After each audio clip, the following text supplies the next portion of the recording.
99% हिंदू नहीं जानते हैं श्री राम के वनवास का मार्ग। आखिर श्री राम कहाँ कहाँ रुके थे, आइए जानते हैं। प्रभु श्री राम को 14 वर्ष का वनवास हुआ। इस वनवास काल में श्री राम ने कई ऋषि मुनियों से शिक्षा और विद्या ग्रहण की, तपस्या की और भारत के आदिवासी, वनवासी और तमाम तरह के भारतीय समाज को संगठित कर उन्हें धर्म के मार्ग पर चलाया। संपूर्ण भारत को उन्होंने एक ही विचारधारा के सूत्र में बांधा। लेकिन इस दौरान उनके साथ कुछ ऐसा भी घटा जिसने उनके जीवन को बदल कर रख दिया।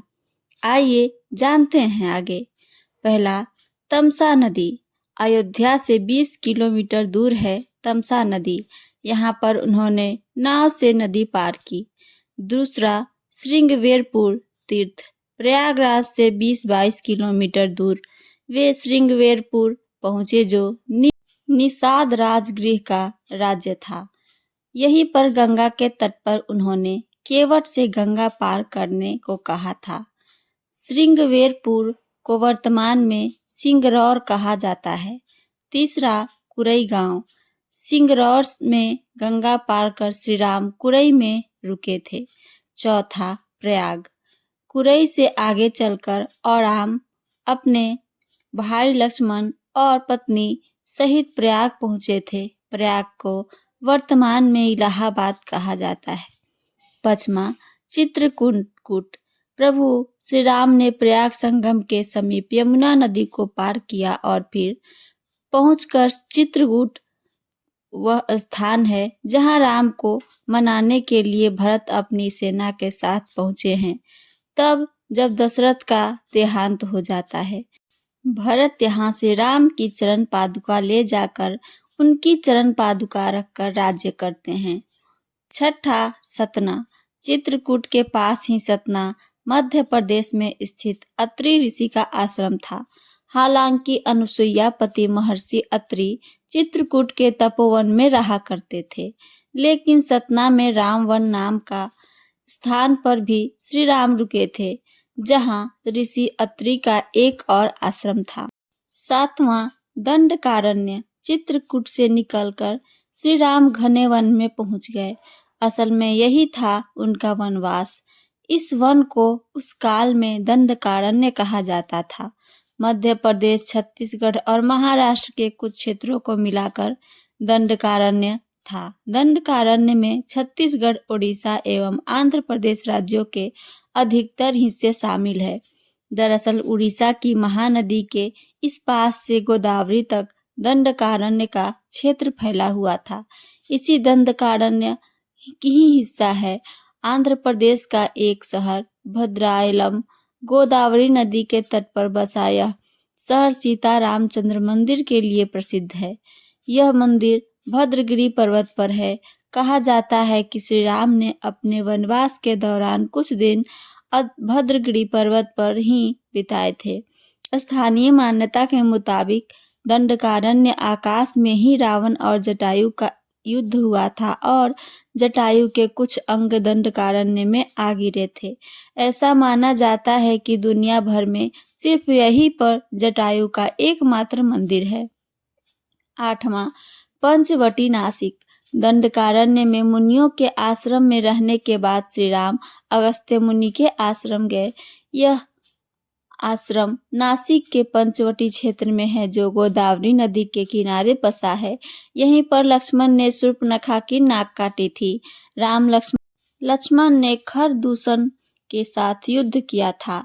गिद्धराज जटायु से श्री राम की मैत्री भी यहीं हुई थी। वाल्मीकि रामायण अरण्य कांड में पंचवटी का मनोहर वर्णन मिलता है। नौवां, सर्वतीर्थ। नासिक क्षेत्र में शूर्पणखा, मारीच और खरदूषण वध के बाद ही रावण ने सीता का हरण किया और जटायु का भी वध किया था, जिसकी स्मृति नासिक से 56 किलोमीटर दूर ताफेट गांव में सर्वतीर्थ नामक स्थान पर आज भी स्थित है। जटायु की मृत्यु सर्वतीर्थ नाम के स्थान पर हुई, जो नासिक जिले के इगतपुरी तहसील के ताकेड गांव में मौजूद है। इस स्थान को सर्व तीर्थ इसलिए कहा गया क्योंकि यहाँ पर मरणासन्न जटायु ने सीता माता के बारे में बताया। राम जी ने यहाँ जटायु का अंतिम संस्कार करके पिता और जटायु का श्राद्ध तर्पण किया था। इसी तीर्थ पर लक्ष्मण रेखा थी। 10वां पर्णशाला। पर्णशाला आंध्र प्रदेश में खम्माम जिले के भद्राचलम में स्थित है। रामालय से लगभग 1 घंटे की दूरी पर स्थित पर्णशाला को पनशाला या पनशाला भी कहते हैं। पर्णशाला गोदावरी नदी के तट पर स्थित है। मान्यता है कि यही वह स्थान है जहां से सीता जी का हरण हुआ था। हालांकि कुछ मानते हैं कि इस स्थान पर रावण ने अपना विमान उतारा था। इस स्थल से ही रावण ने सीता को पुष्पक विमान में बिठाकर आकाश से सीता जी को हरण करके लेके गया था। इसी से वास्तविक हरण का स्थल यहाँ माना जाता है। यहाँ पर राम सीता का प्राचीन मंदिर है। 11 तुंगभद्रा। सर्वतीर्थ और पर्णशाला के बाद श्री राम लक्ष्मण सीता की खोज में तुंगभद्रा तथा कावेरी नदियों के क्षेत्र में पहुंच गए। तुंगभद्रा एवं कावेरी नदी क्षेत्रों के अनेक स्थल पर वे सीता जी को खोज किए थे। 12 सबरी का आश्रम। तुंगभद्रा और कावेरी नदी को पार करते हुए राम और सीता के खोज में आगे बढ़ गए। जटायु और कबंध से मिलने के पश्चात वे ऋष्यमुख पर्वत पहुंचे। रास्ते में वे पंपा नदी पास सबरी आश्रम भी गए, जो आजकल केरल में स्थित है। सबरी जाति से भिड़नी थी और उसका नाम श्रमना। पंपा तुंगभद्रा नदी का पुराना नाम है। इसी नदी के किनारे पर हम्पी बसा हुआ है। पौराणिक ग्रंथ रामायण में हम्पी का उल्लेख वानर राज्य किष्किंधा की राजधानी के तौर पर किया गया है। केरल का प्रसिद्ध सबरीमलय मंदिर तीर्थ इसी नदी के तट पर स्थित है। 13 ऋष्यमुख पर्वत। मलय पर्वत और चंदन वनों को पार करते हुए वे ऋष्यमुख पर्वत की ओर बढ़े। यहाँ उन्होंने हनुमान और सुग्रीव से भेंट की, सीता के आभूषणों को देखा और श्री राम ने बाली का वध किया। ऋष्यमुख पर्वत वाल्मीकि रामायण में वर्णित वानरों की राजधानी किष्किंधा के निकट स्थित था। ऋष्यमुख पर्वत तथा किष्किंधा नगर कर्नाटक के हम्पी जिला बेल्लारी में स्थित है। पास की पहाड़ी को मतंग पर्वत माना जाता है। इसी पर्वत पर मतंग ऋषि का आश्रम था, जो हनुमान जी के गुरु थे। 14 कोडी कड़ई। हनुमान और सुग्रीव से मिलने के बाद श्री राम ने वानर सेना का गठन किया और लंका की ओर चल पड़े। तमिलनाडु की एक लंबी तट रेखा है, जो लगभग 1000 किलोमीटर तक विस्तारित है। कोडी कड़ई समुद्र तट वेलांकनी के दक्षिण में स्थित है, जो पूर्व में बंगाल की खाड़ी और दक्षिण में पाल्क स्ट्रेट से घिरा हुआ है। यहाँ श्री राम की सेना ने पड़ाव डाला और श्री राम ने अपने सेना को कोडी कड़ई में एकत्रित कर विचार विमर्श किया।